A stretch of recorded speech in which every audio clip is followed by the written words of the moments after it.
So that I mean and ఫ్రాన్స్లో 21 shows and different parts of the గ్లోబ్లో చేయటం జరిగింది. 2017లో మళ్ళీ second time I went to ఇక్కడికి అనమాట, Turkey. 75 years of Indian independence అని మళ్ళీ అక్కడికే పంపించారు. నేను ఎర్లియర్ కూడా ఐ హ్యాడ్ గాన్ 10 years ముందు కూడా వెళ్ళాను, అప్పుడు 10 or 15 years ముందు. కొంతమంది ఆడియన్స్ లో లాస్ట్ లో ఇంట్రడక్షన్ చేశారు. అప్పుడు నేను నా స్పందన ఇచ్చేటప్పుడు ఐ సెడ్, నేను ఇన్ని సంవత్సరాల ముందు ఇక్కడ వచ్చి ప్రోగ్రామ్ చేశాను, మళ్ళీ రావటం అంటే వి సా యూ దెన్ అని, you know so many people from there.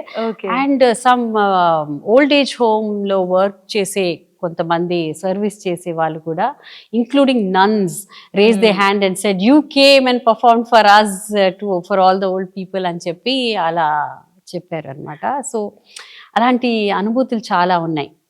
And ఇంకొకటి, నేను ప్రోగ్రామ్ అక్కడ చాలా చలి అనమాట, యూరోప్లో నేను ప్రోగ్రామ్ చేసినప్పుడు. అని ఎప్పుడు మేము ఫుట్వేర్ అయితే వేసుకోం కదా యాజ్ డాన్సర్స్. ఆ చలిలో అలాగే నిలబడి ఉన్నానో తెలియట్లేదు, ఎందుకంటే అందరూ కాంప్లిమెంట్ చేస్తున్నారు, మర్చిపోయారు.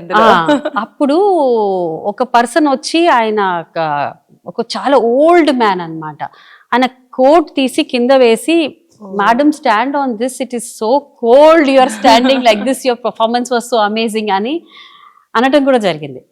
సో అది మనము అది సో భగవంతుడు దయ అనిపిస్తుంది. అండ్ గురువుల బ్లెస్సింగ్స్. మా ఫస్ట్ గురువు సుమతి కౌశల్ గారు, తర్వాత వెంపటి చిన సత్యం గారు.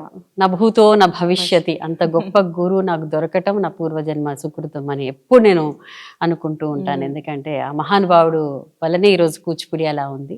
ఆశీర్వాదాలు డెఫినెట్ గా. అండ్ వారు కూచిపూడికి చేసిన కాంట్రిబ్యూషన్ అది మనం మాటలలో చెప్పలేము. సో ఆ మహానుభావుడి దగ్గర నేర్చుకున్నాను, చాలా ప్రదర్శన ఇవ్వటం జరిగింది. సో ఫ్యామిలీ సపోర్ట్ ఎలా ఉండిందండి? అంటే యాజ్ ఏ ఉమెన్గా మనం ఎంత ముందుకెళ్తున్నా కొన్ని హడల్స్ మనకు ఉంటాయి, దాన్ని అధిగమించి మనం ఎంత సక్సెస్ఫుల్గా వెళ్ళడం అనేది చాలా కష్టతరంతో కూడుకున్నటువంటి పని, చాలా కష్టం. ఎవరికో కానీ మన అంటే ఫ్యామిలీ సపోర్ట్ అంత ఉంటే కానీ మనం అక్కడ వరకు చేరుకోలేం. సో మీ ఫ్యామిలీ సపోర్ట్ అలాగా నాకు నేను చాలా అదృష్టవంతురాలు అని చెప్పుకోవచ్చు. మా చిన్నతనంలో అయితే డెఫినెట్గా వాతావరణం అంతా it was very conducive to arts అనమాట. ఆ టైం నుంచి. అండ్ మా మదర్కి ఏంటంటే తను చేయలేకపోయింది మ్యారేజ్ తర్వాత అని ఒకటి ఉండేది. సో తన డ్రీమ్ నా ద్వారా చూసుకోవాలని. సో అదొకటి. అండ్ దెన్ మా ఫాదర్ కూడా చాలా ఇంట్రెస్ట్, అందుకని మా బ్రదర్కి మృదంగం నేర్పించారనమాట అప్పుడు నేర్చుకోమని. మా అత్తగారికి నా డాన్స్ అంటే చాలా ఇష్టం. ఎంత ఇష్టం అంటే నా రంగప్రవేశం బ్రోషర్ పెట్టుకొని చూసుకునేవాళ్ళు.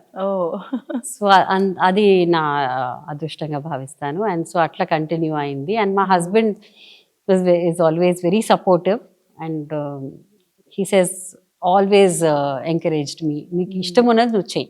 And I know my responsibilities, నేను మల్టీ టాస్కింగ్ ఎలా చేస్తాను అండ్ ఫ్యామిలీకి ఎట్లా టైం ఇవ్వాలి, దేనికి ఎట్లా కేటాయించాలి అనేది ఐఎమ్ వెరీ వెరీ పర్టిక్యులర్. అందుకొరకే నేను స్కూల్ పెట్టినప్పుడు కూడా ఐ ఆల్వేస్ వాస్, నేను ఇన్ని బ్రాంచ్లు ఇక్కడ తిరగటం అక్కడికి అలా ప్లాన్ చేయలేదు. నేను నా ఇంట్లో ఉండే నేర్పిస్తానని, మా ఇంటి నుంచే నేర్పిస్తాను. This Deepanjali, this is the only branch. అందరూ ఎంత టెంప్ట్ చేసినా నేను టెంప్ట్ అవ్వలేదు, ఎందుకంటే I wanted to be there for my children. నాకు నా కమల పిల్లల అభినవ్ శ్లోక కోసం నేను ఉండాలి అనేసి ఐ వాజ్ ఆల్వేస్. నేను ఎందుకంటే వాళ్ళు చిన్నతనంలో నా ల్యాప్ మీద పడుకున్నప్పుడు నేను క్లాస్ తీసేదాన్ని. అప్పుడు నా క్లాస్ ఫినిష్ అయిన తర్వాత మా పాప క్లాస్ తీసేవాడు, వాడు కర్ర కొట్టి పాప డాన్స్ చేయని. So that is the environment.